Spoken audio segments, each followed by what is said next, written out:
नमस्कार, स्वागत है आपका 4 टीवी न्यूज पर। मैं हूं आपके साथ जो है सिंह। बुलेटिन की शुरुआत करेंगे और इसी के साथ एक बड़ी खबर सामने आ रही है जो आगरा से। आगरा में यमुना नदी में नहाने के दौरान दर्दनाक हादसा हुआ है। सिकंदराबाद थाना क्षेत्र के नगला साधु गांव में 6 किशोरियां नहाने के दौरान डूब गई। ये बड़ी वारदात जो है वो सामने आई। आगरा से स्थानीय लोगों और गोताखोरों की मदद से 2 किशोरियों को सुरक्षित बचा लिया गया है, लेकिन 4 जो किशोरियां थी वो उनकी मौत हो गई है और घटना से पूरे गांव में शोक की लहर है। डीएम आगरा ने मौके का निरीक्षण किया और पीड़ित परिवार को 4-4 लाख रुपए की आर्थिक मदद देने की घोषणा की गई है। तो ये बड़ी जानकारी सामने आ रही है आगरा से, जहां यमुना नदी में किशोरियों के डूबने का ये दर्दनाक हादसा। पुलिस प्रशासन जो है मौके पर मौजूद बताया जा रहा है। 2 लड़कियों को बचा लिया गया, हालांकि 4 जो है वो उनकी डूबने से मौत हो गई है। पुलिस प्रशासन की टीम मौके पर पहुंची है, जांच पड़ताल की जा रही है और इसी के साथ जो पीड़ित परिवार है उन्हें 4-4 लाख रुपए की आर्थिक मदद की घोषणा भी की गई है। तो यमुना नदी में नहाने के दौरान ये बड़ा हादसा। उत्तर प्रदेश के आगरा से खबर सामने आ रही है और 4 किशोरियों की मौत हुई है, वहीं 2 को बचा लिया गया है।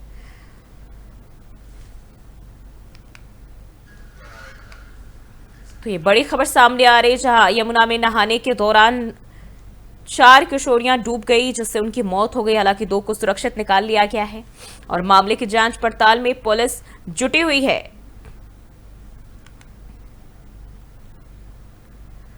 वहीं डीएम आगरा मौके पर पहुंचे और मौके का निरीक्षण किया, साथ ही साथ पीड़ित परिवारों से भी मिले और उन्हें 4-4 लाख रुपए की आर्थिक मदद का आश्वासन दिया गया है।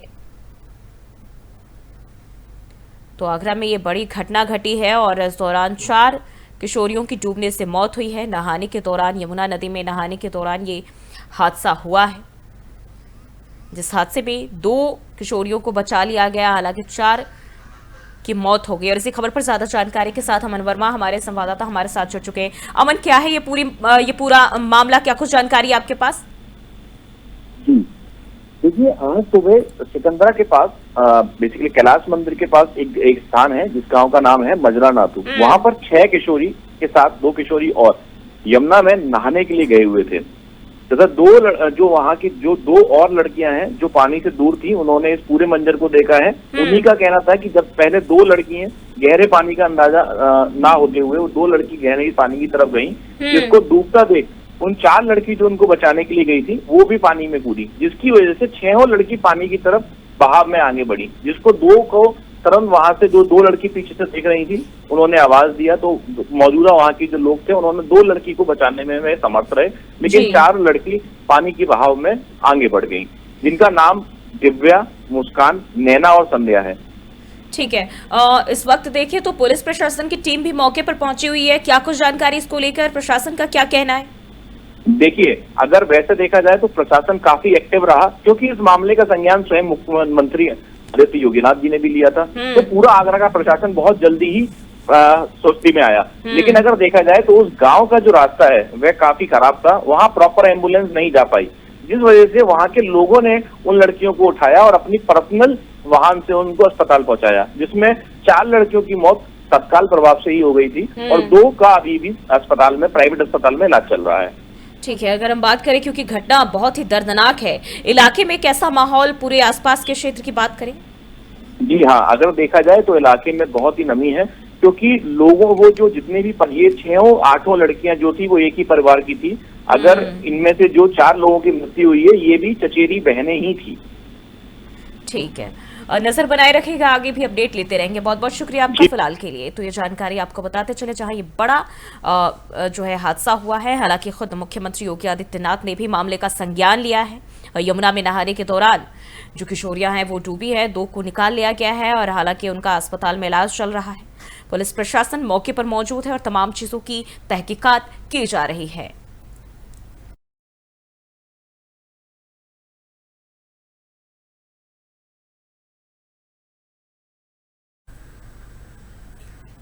और अब बात करते हैं उत्तराखंड की खबरों की। देहरादून में ग्राफिकेरा डीम्ड विश्वविद्यालय का दीक्षांत समारोह बेहद खास रहा, जहां केंद्रीय सड़क परिवहन मंत्री नितिन गडकरी और मुख्यमंत्री पुष्कर सिंह धामी ने शिरकत की। कार्यक्रम में छात्र छात्राओं को डिग्री और मेडल भी वितरित किए गए। इस अवसर पर गडकरी ने छात्रों को देश भर के विकास में भागीदार बनने का संदेश दिया। मुख्यमंत्री पुष्कर सिंह धामी ने राज्य में उच्च शिक्षा की गुणवत्ता को लेकर सरकार की प्रतिबद्धता भी दोहराई। समारोह में छात्रों और अभिभावकों में खासा उत्साह देखने को मिला।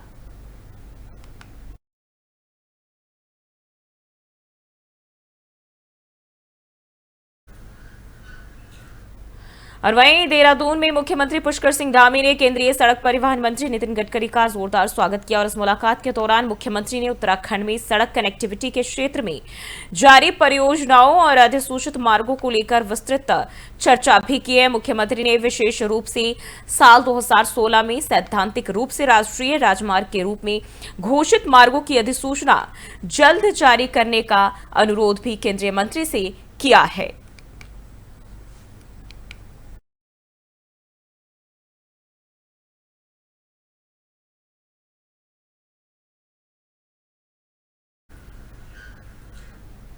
और बढ़ते हैं आगे। हरिद्वार से खबर सामने आ रही है, जहां भूमि घोटाले में मुख्यमंत्री पुष्कर सिंह धामी की बड़ी कार्रवाई। 2 वरिष्ठ आईएएस और 1 पीसीएस अधिकारी को सस्पेंड कर दिया गया है। हरिद्वार डीएम, पूर्व नगर आयुक्त और एसडीएम पर भी गाज गिरी है। अब तक 12 अधिकारियों के खिलाफ कार्रवाई हो चुकी है, तो सरकार की तरफ से ये बड़ा एक्शन लिया गया है। सभी पर विभागीय जांच होगी। सीएमओ कार्यालय ने इसकी जानकारी दी है। सरकारी जमीनों में गड़बड़ी पर सरकार का सख्त रुख जो है वो अब देखने को मिला है। उत्तराखंड के हरिद्वार में हुए भूमि घोटाले में मुख्यमंत्री पुष्कर सिंह धामी सरकार ने अब सख्ती दिखाई है और एक्शन लेते हुए बड़ी कार्रवाई की है। मुख्यमंत्री कार्यालय से मिली जानकारी के मुताबिक अब इस मामले में 2 वरिष्ठ आईएएस और 1 पीसीएस अधिकारी को निलंबित कर दिया गया है सरकार की तरफ से, यह सख्त एक्शन लेते हुए। इसके साथ ही हरिद्वार के डीएम कमेंद्र सिंह, पूर्व नगर आयुक्त वरुण चौधरी और एसडीएम अजय वीर सिंह समेत अब तक 12 अधिकारियों पर कार्रवाई की गई है। सरकार ने सभी के खिलाफ विभागीय जांच के निर्देश दिए हैं। सरकारी जमीनों के इस घोटाले को लेकर शासन अब पूरी तरह सख्त नजर आ रहा है।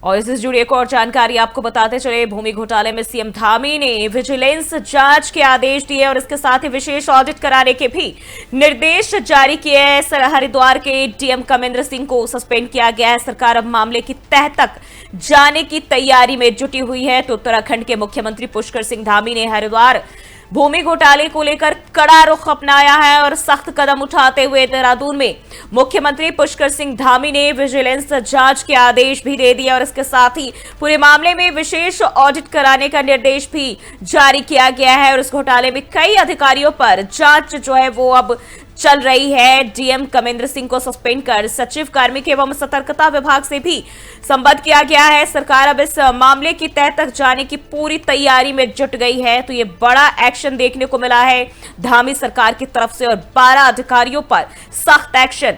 आपको बताया जा रहा है कि अब सरकार पूरी तरह से चौकन्ना है और पूरी सख्त नजर आ रही है। और साथ ही साथ मुख्यमंत्री पुष्कर सिंह धामी ने इसके लिए विजिलेंस जांच के आदेश दे दिए हैं, यानी कि इस पूरे मामले में विशेष ऑडिट कराने के भी निर्देश अब सरकार की तरफ से इस घोटाले में कई अधिकारियों पर गाज गिरी है।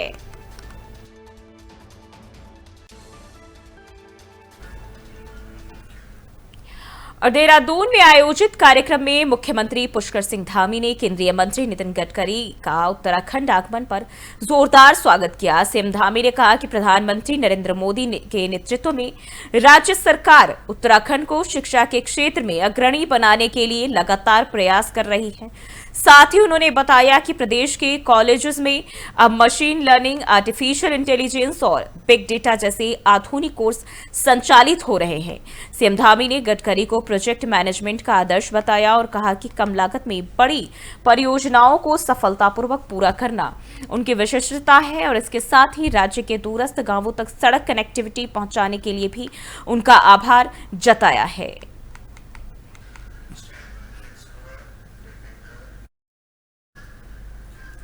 और देहरादून से एक बड़ी खबर आपको बताते चले, 2030 तक 50,000 लोगों को मिलेगा रोजगार। सीएम स्वरोजगार योजना 2.0 की अधिसूचना जारी की गई है। ऋण आवेदनों को स्वीकृत करने की मियाद निर्धारित, बैंकों को 5 लाख तक का ऋण 2 हफ्ते में मंजूर करना होगा। तो ये बड़ी जो कह सकते हैं खुशखबरी जो है युवाओं के लिए। और देहरादून से ये जानकारी, जहां अब देखें तो राज्य सरकार रोजगार के लिए अब एक्शन लेते हुए नजर आ रही है। 2030 तक 50,000 लोगों को रोजगार मिलेगा। ये रोजगार को लेकर जिस तरीके से सवाल उठाए जा रहे थे, अब कहीं ना कहीं उन लोगों के लिए राहत भरी खबर जो है वो सामने आ रही है। स्वरोजगार, सीएम स्वरोजगार योजना 2.0 की अधिसूचना जारी की गई है। ऋण आवेदनों को स्वीकृत करने की मियाद भी निर्धारित कर लिए गए हैं। बैंकों को 5 लाख तक का ऋण 2 हफ्ते में मंजूर करना होगा। उत्तराखंड सरकार ने मुख्यमंत्री स्वरोजगार योजना 2.0 की अधिसूचना अब जारी कर दी है। और इस योजना के तहत साल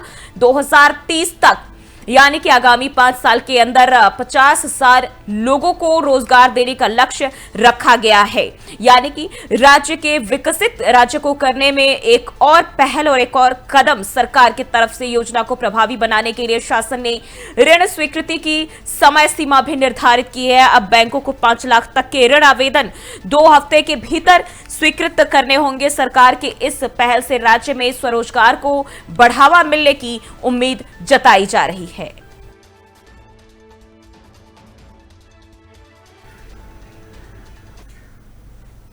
रुक करते हैं अगली खबर की ओर। अल्मोड़ा के माल रोड पर अवैध पार्किंग और अतिक्रमण की बढ़ती समस्या को लेकर प्रशासन ने सख्ती दिखाई है।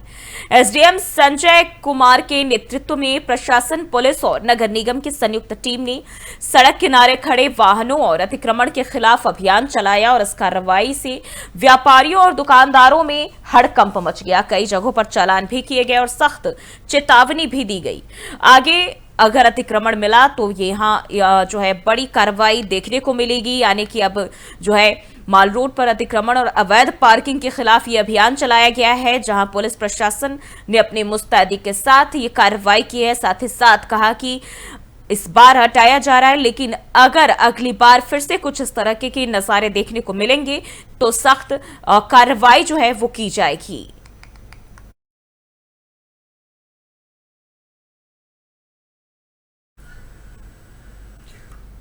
और वहीं देहरादून से एक बड़ी खबर आपको बताते चले, जहां केंद्र सरकार 6 जून को उम्मीद पोर्टल लॉन्च करने जा रही है।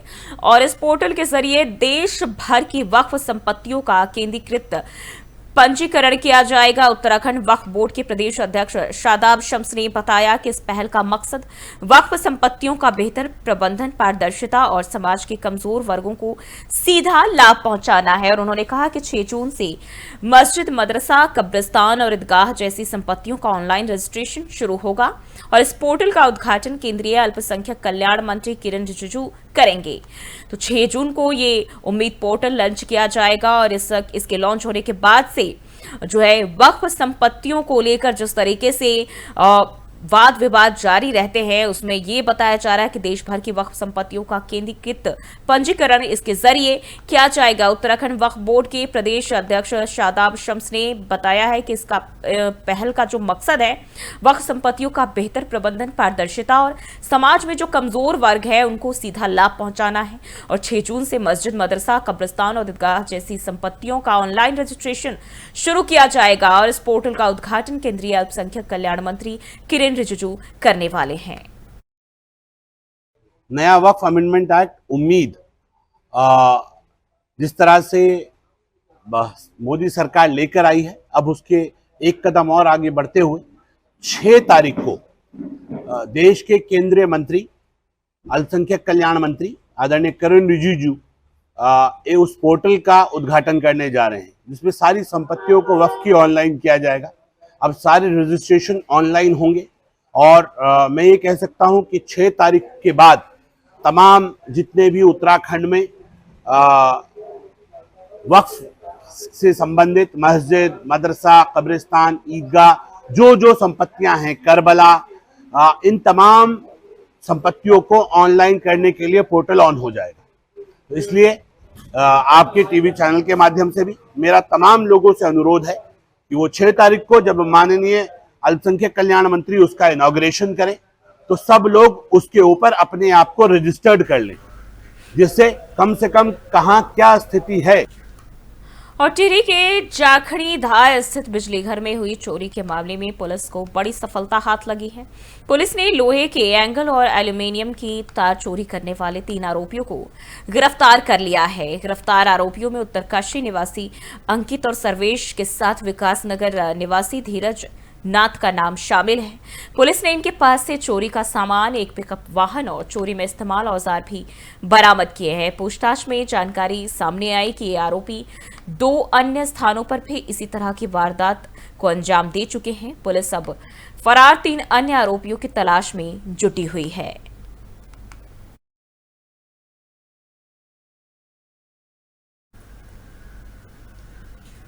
बढ़ते हैं आगे। ऋषिकेश की सड़कों पर इन दिनों हालात इतने बदतर हो चुके हैं कि ट्रैफिक जाम अब किसी बड़े खतरे की आहट बन गया है। आलम यह है कि मरीजों से भरी एम्बुलेंस भी घंटों तक रास्ता नहीं ले पा रही है। भीषण गर्मी और पर्यटकों की भारी आमद के बीच शहर की ट्रैफिक व्यवस्था पूरी तरह चरमरा चुकी है। सड़कों पर गाड़ियों का दबाव इस कदर बढ़ गया है कि ना तो पैदल चलना आसान रहा और ना ही वाहन निकालना। दिल्ली से आए एक यात्री ने बताया कि स्थानीय यात्रा अब मिनटों की नहीं घंटों की बन चुकी है।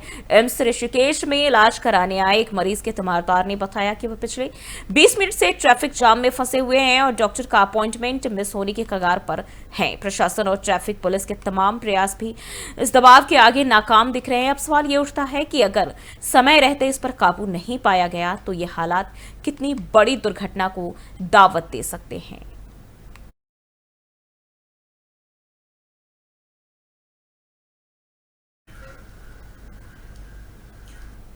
और भारत ने एक बार फिर स्पष्ट कर दिया कि आतंकवाद को किसी भी रूप में बर्दाश्त नहीं किया जाएगा। आतंकवाद केवल भारत ही नहीं बल्कि पूरी दुनिया के लिए गंभीर खतरा बन चुका है। पाकिस्तान जो वर्षों से आतंक का गढ़ बन चुका है, अब अंतर्राष्ट्रीय स्तर पर बेनकाब हो रहा है। और हाल ही में हुए पहलगाम आतंकी हमले के बाद भारत ने जहां सैन्य और सुरक्षा स्तर पर त्वरित कार्रवाई की, वहीं कूटनीतिक स्तर पर भी एक बड़ा कदम उठाया। भारत सरकार ने सर्वदलीय सांसदों के साथ डेलीगेशन गठित किए, जिन्हें दुनिया भर के प्रमुख देशों में भेजा गया। और इन डेलीगेशन का मकसद संयुक्त राष्ट्र सुरक्षा परिषद और इस्लामिक सहयोग संगठन के सदस्य जो देश हैं, उनको भारत की पीड़ा से अवगत कराना है। ये रिपोर्ट देखिए।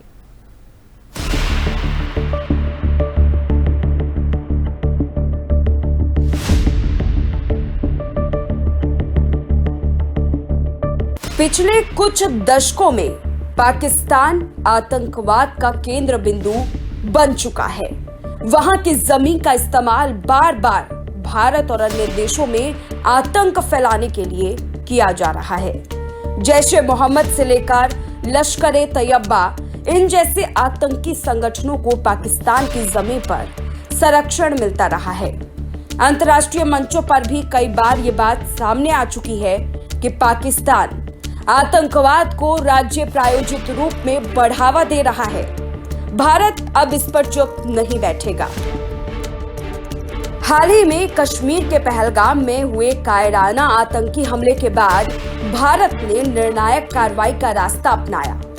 सुरक्षा बलों ने घाटी में बड़े पैमाने पर सर्च ऑपरेशन शुरू किए और पाकिस्तान प्रायोजित आतंकी नेटवर्क को जड़ से खत्म करने की मुहिम छेड़ दी। इसके साथ ही भारत ने कूटनीतिक मोर्चे पर भी मजबूत कदम उठाए हैं। आतंकवाद के खिलाफ भारत ने न केवल घरेलू स्तर पर बल्कि अंतर्राष्ट्रीय स्तर पर भी बड़ी रणनीति बनाई है। भारत सरकार ने सर्वदलीय सांसदों की 7 डेलीगेशन टीमों का गठन किया है। इनमें 59 सांसद हैं।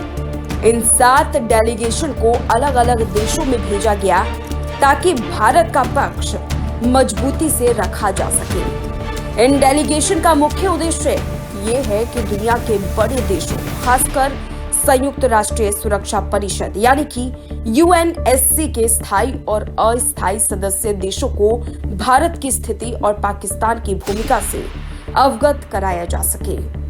अमेरिका, रूस, फ्रांस, ब्रिटेन, इन जैसे बड़े देशों के साथ साथ Germany, Japan, Brazil, Australia, UAE, Saudi अरब और कतर जैसे प्रभावशाली देशों का भी समर्थन जुटाना इन टीमों की प्राथमिकता है। दुनिया को ये 5 बड़े संदेश 59 सांसद देंगे। सबसे पहला, इसमें बताएंगे कि ऑपरेशन सिंदूर आतंकी गुटों और उनके ढांचों के खिलाफ था। आतंकी अड्डों को नप्पी तुली कार्रवाई में निशाना बनाया गया। पाक सेना ने इसे खुद के खिलाफ हमला माना और पलटवार किया। इसके अलावा दूसरी महत्वपूर्ण बात, सांसद कुछ सबूत लेकर जा रहे हैं जिनमें वो बताएंगे कि पहलगाम हमले में पाक समर्थित आतंकी संगठन द रेजिडेंस फ्रंट यानी कि TRF की भूमिका थी। इससे पहले कुछ हमलों का भी पूरा चिट्ठा सांसद ले जा रहे हैं। तीसरी बड़ी बात, भारत ने सैन्य कार्रवाई में भी जिम्मेदारी और संयम का परिचय दिया। ये सुनिश्चित किया कि पाक के किसी निर्दोष नागरिक की जान ना जाए। चौथी बड़ी बात, सांसद इन देशों से आतंकवाद के खिलाफ खुलकर के आवाज उठाने और इससे निपटने के लिए सहयोग और समर्थन भी मांगेंगे। अपील करेंगे कि भारत पाक के विवाद को आतंकवाद के खिलाफ युद्ध के तौर पर देखे। और पांचवी बड़ी बात, ये बताएंगे कि पाक के खिलाफ भारत ने अपना बदला हुआ दृष्टिकोण उजागर किया है। भारत सीमा पार से पैदा होने वाले खतरे को लेकर उदासीन रहने के बजाय प्रोएक्टिव रवैया अपनाएगा और आतंकी हमलावरों को पहले ही निष्क्रिय करेगा। इसी क्रम में बीजेपी सांसद वैजयंत पांडा के नेतृत्व में सर्वदलीय प्रतिनिधिमंडल अपने पहले गंतव्य बहरीन पहुंचा। प्रतिनिधिमंडल ने पूर्व विदेश सचिव हर्षवर्धन श्रृंगला, AIM सांसद असुद्दीन ओवैसी, राज्यसभा सांसद रेखा शर्मा, बीजेपी सांसद वैजयंत पांडा, जम्मू कश्मीर के पूर्व मुख्यमंत्री गुलाम नबी आजाद, राज्यसभा सांसद सतनाम सिंह संधू, बीजेपी सांसद फंगनन कौन्याक और बीजेपी सांसद निशिकांत दुबे शामिल हैं। प्रतिनिधिमंडल आतंकवाद के खिलाफ भारत की निरंतर लड़ाई को प्रदर्शित करने के लिए सऊदी अरब, कुवैत और अल्जीरिया का भी दौरा करेगा।